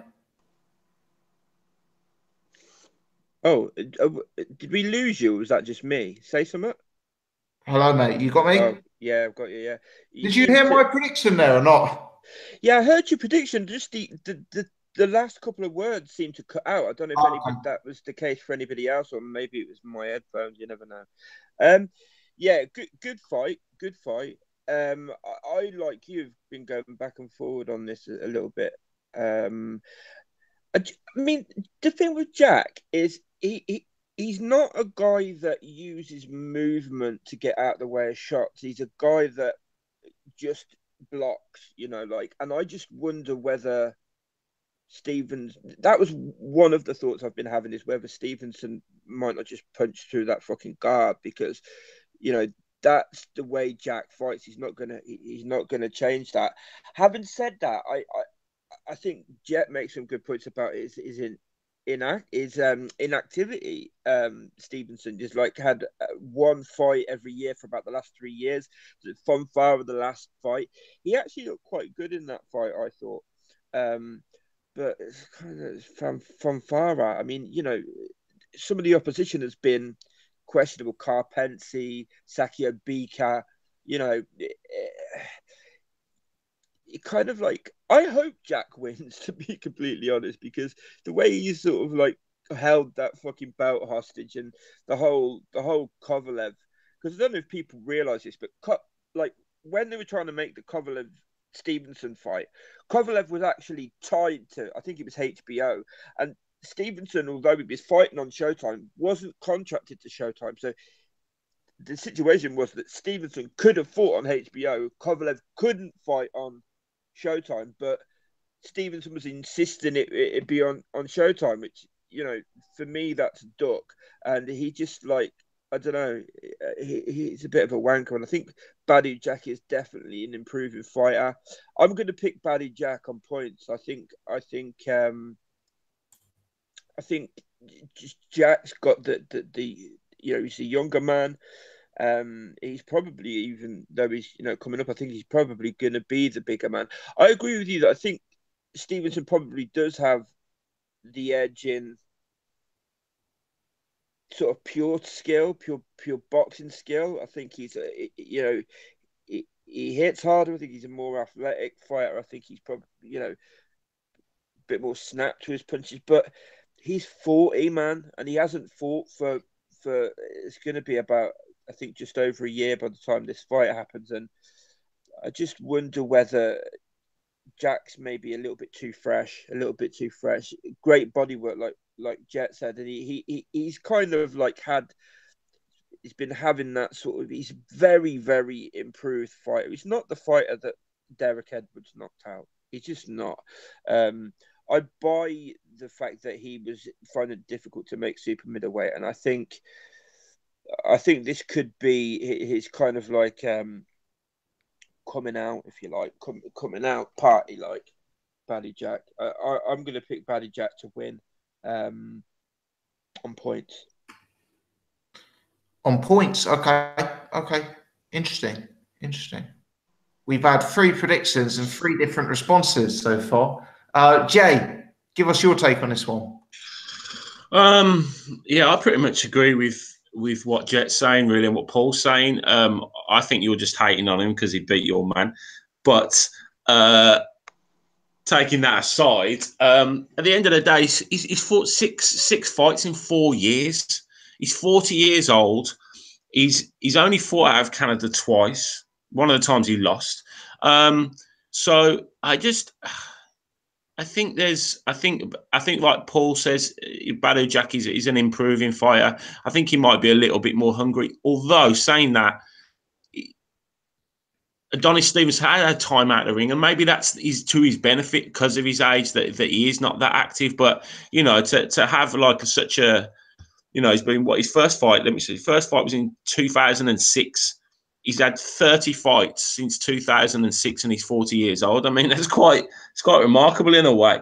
But I just think I don't reckon his power is going to get him out of this one, and I think Badou Jack will beat him, and it'll be on points. I think he'll win on points. I think it'll go all the way. I don't think Adonis Stevenson has fought anyone, you know, of greatness from far out. Well, we didn't even want to see the rematch. It's better than the first one, but Bika, Carpensi, you know, really since 2014, since that fight, he's fought Fonfara twice. Carpensi, Sakio Bika, you know, he's not really fought a high level guy, and I think Badou Jack's a guy that's on the up and a confident guy and a guy that's improving. So I just think he'll be too much really for Adonis Stevenson, and I hope he wins convincingly. Well, interesting. Okay. Maybe I'm going to look like the odd one out in a minute then. Sorry, are you with me? Do you give Adonis Stevenson big hopes in this one, or are you with Jack? I'm kind of a bit of a mixture of everyone, really. I think the key thing here is Adonis Stevenson's inactivity is a big thing for me, and the level of competition kind of in and of itself with the activity. He hasn't fought any, you know, top fighters in a long time, has he? And since he's had his title, he hasn't really done much for me. He's been a bit of a lousy champion in that regard. Of course, he's done his job. He's won the fights, and you can only beat who's in front of you. But I don't think he's really challenged himself. As well as that, though, I've got to say, Adonis Stevenson's probably got one of the biggest left hands in the sport, and when it lands, he really does knock people out really badly. Obviously, Badou Jack's lost a fight by knockout in the first round, and it's always going to be a worry, I suppose, if he gets clipped with the left hand. Can he recover? Can he take it? I think, as well as that, Badou Jack's only had one fight at light heavyweight, and that was against a completely finished, Nathan Cleverly. No offense, PG, but Nathan Cleverly was a giant in the ring compared to Badou Jack for me that night, and he still got dominated. So he was pretty much done, And it's been 9 months since then. So again, Badou Jack hasn't been very active recently either, has he? But for me, I think Badou Jack can win this fight, and I do pick him to win the fight. I think he's got 6 years on him. He's a guy who's kind of been on the up and up, and he's kind of gone from strength to strength. He doesn't do one thing spectacularly, but he does everything well. And he's a well-rounded boxer. The only thing for me is he stands a bit. He's like a bit stiff in the sense that he doesn't move his head much, and if Adonis Stevenson gets a chance to land that left, it's going to be a big problem. So I can also see him getting knocked out. That's the beauty of this fight. It's one of those where it's 50-50, where both guys have a very specific way of winning the fight. I don't think Badou Jack can stop Stevenson. If he does stop him, it'll be a way of I think Stevenson will get old overnight, and Badou Jack can kind of wear him down, outwork him a bit, and then stop him late. But I think safe bet would be Badou Jack on points. But then, is that really a safe bet when you've got a left hand like Adonis Stevenson, always ready to be detonated on your chin? So I don't know. It's a very tough one to predict, but I've got to pick something. So I'm going to go with a Badou Jack late stoppage. Do you think like I was saying, Sherry, like the way Jack's the way he defends is very. He really only blocks, like you just said. He doesn't move. He's not a guy that's going to be sort of like leaning back or shoulder rolling. And he's not very slick. He's very basic. He stands there with his gloves up in front of his face. So I don't know if that's a good thing or a bad thing. If it works and it's effective, happy days. But when you got a guy hitting as hard as Adonis Stevenson does, I wouldn't want to stand in front of him, because eventually it doesn't matter if the gloves are there, that's fine, you're defending, but you're still getting hit, and eventually it's going to hurt after a while, isn't it? And then something's going to land. So that is my only major worry. Apart from that, I do think Badou Jack has pretty much a lot of the advantages with him. But so that's why I'm picking him. And overall, I think this dreaded reign that he's had needs to come to an end, and I would much rather see Badou Jack win. He's not a spring chicken by any means, but I want to see him win and carry forward, because I think Badou Jack has kind of shown that he is a guy who will fight the top guys. He's fought George Groves, he's fought James DeGale, and Nathan. Nathan as well, who was finished, but he fought him. He fought him for a regular belt. So credit to him. I'm only joking, but yeah. So he's a guy who's kind of gonna fight the best, whereas Stevenson hasn't illustrated that. But again, I'm sure Badou Jack will still pick his fights carefully to an extent moving forward, because the light heavyweight division now, it's got some big names in there. You got Bivol, you got Beterbiev, you've got other guys, Anthony Yard coming up and whatnot. But yeah, I think Badou Jack is kind of it's the right moment for this fight. But we're going to see Vosdik as well, Alexander Vosdik. Yeah, of course. He's got the interim title, hasn't he? So they're going to have to fight at some point to kind of consolidate those two belts and get one legitimate champion. So that will be interesting to see if Badou Jack decides to actually fight him or vacate the title. I wouldn't put it past him. But I do really want Badou Jack to win the fight, simply because I want to see Adonis Stevenson gone. I don't dislike him. I just don't think he brings much to that division now. He's had that belt hostage for a long time, and I think it's time for a changing of the guard. He's 40 years old. If he performs a credit, happy days. Again, if we see a fight with ebbs and flows and back and forth like we did with Lomachenko, Linares, I'll be very happy. But if Stevenson loses, I'm even happier, and let him ride off into the sunset with his money and retire, and let Badou Jack move forward with the title. I think that would be the best for boxing. I agree. If there's a boxing god, fucking Stevenson's reign of fucking hostage terror is over this week. Hopefully, fingers crossed. But I do worry about that left hand. I think Badou Jack is very stiff, and Adonis is not going to lose that punch. That punch is still there. He stopped Fonfara last year with in round 2, and he smashed him up. So there's no reason why he can't do the same. But I'm sticking with my pick, Badou Jack late stoppage. Yeah, I mean, even aside from the fact that landing on the gloves might still hurt him, my worry would be that he just punched through that guard, because he has so much power in that left hand. But yeah, no, I agree as well. I think I think the smart money is on Jack. I just think he's fresher, younger. I think he's like Thompson. He is a more well-rounded fighter as well. I think You wouldn't want to be Adonis Stevenson, because I'll tell you what, the form I'm in, I couldn't pick a winner if someone, told me the result of the fight. I haven't got a fight right in months, and I'm picking Adonis to win. So you would not want to be Adonis Stevenson. But who knows? We've had a few ones recently where one person's gone out against the grain, and I see Adonis Stevenson doing it. Actually, I see Adonis Stevenson stopping Badou Jack and surprising a few people. I actually think Badou Jack is one of these fighters who's a bit more vulnerable early on.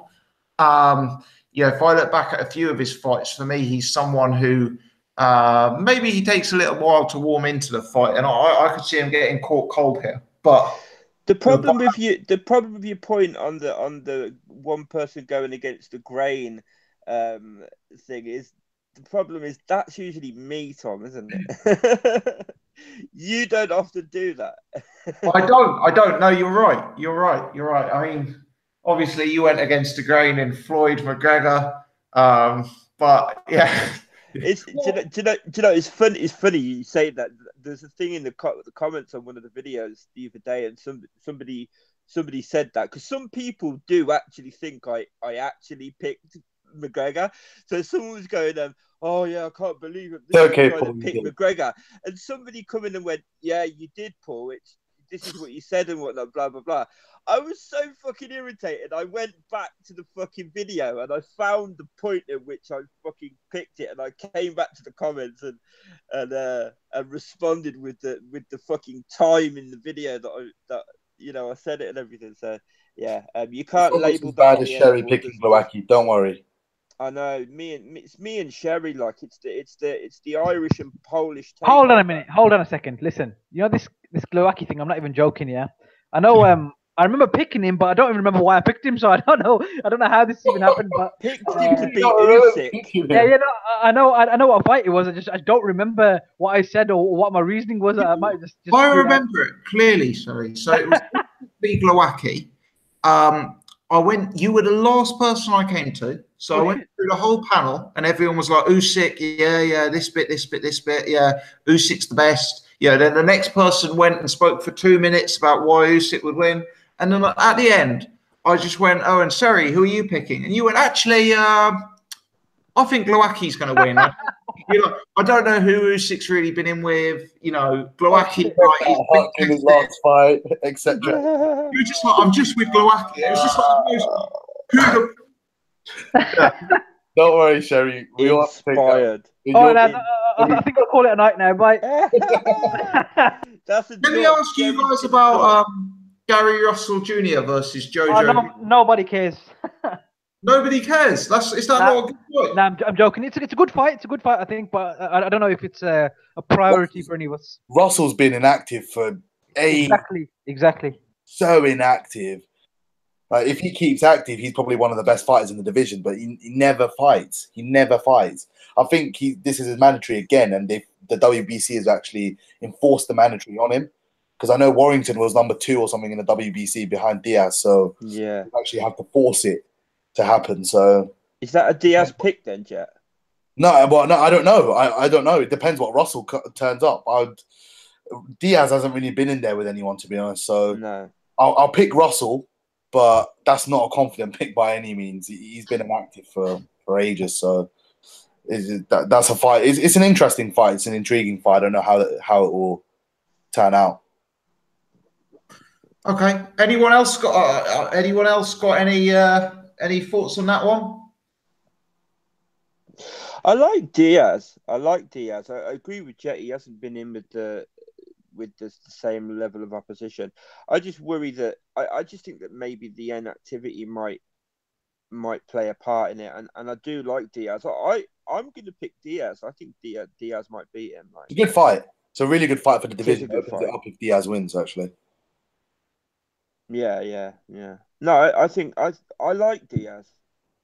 I think he's a really good fighter. Okay, guys. Well, that brings us to the end of our scheduled agenda. Before we call it a night. Let me just ask, does anyone have anything else they want to add, or any fights that we've missed before we wrap it up? We didn't talk about Fury, did we?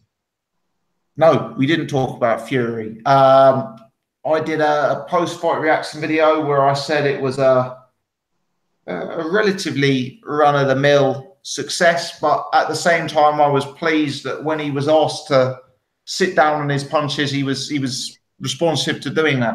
What was your take, Jay?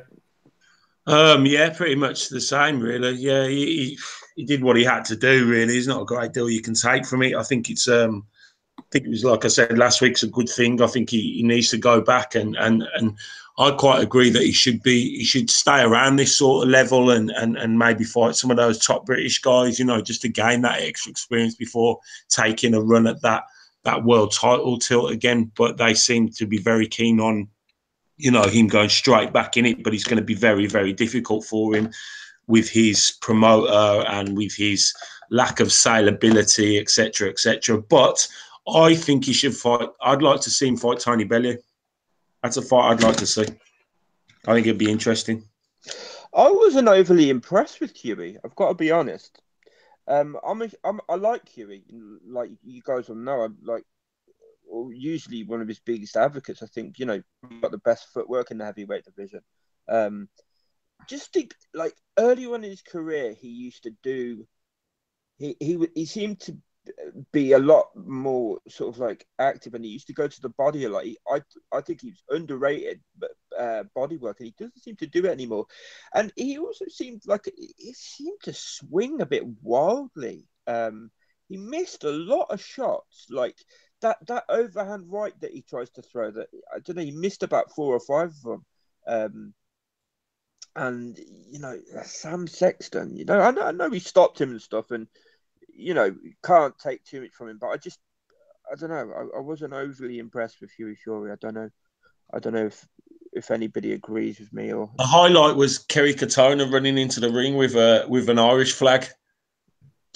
Let me just ask you guys, because quite a few people in the chat are mentioning it. There's a 50-50 fight supposedly on the Selby versus Warrington undercard. Mason Cartwright versus Darren Tetley. I do not instantly recall seeing either of these two gentlemen fight before. Anyone on the panel got any insight here? I've heard of Cartwright, but I haven't really seen too much of him, to be honest. I've heard of him, not seen much of him. Yeah, the bookmakers do have it relatively even, so it could be like a good local scrap. But yeah, I just haven't seen either of the guys in the past give any real insight or commentary or opinion there, I'm afraid. Bunch of fucking casuals, aren't we? Like, fucking hell. Yeah, I know. Maybe we're all talking about it. You know, good stuff. Okay, guys, any more? No, all good.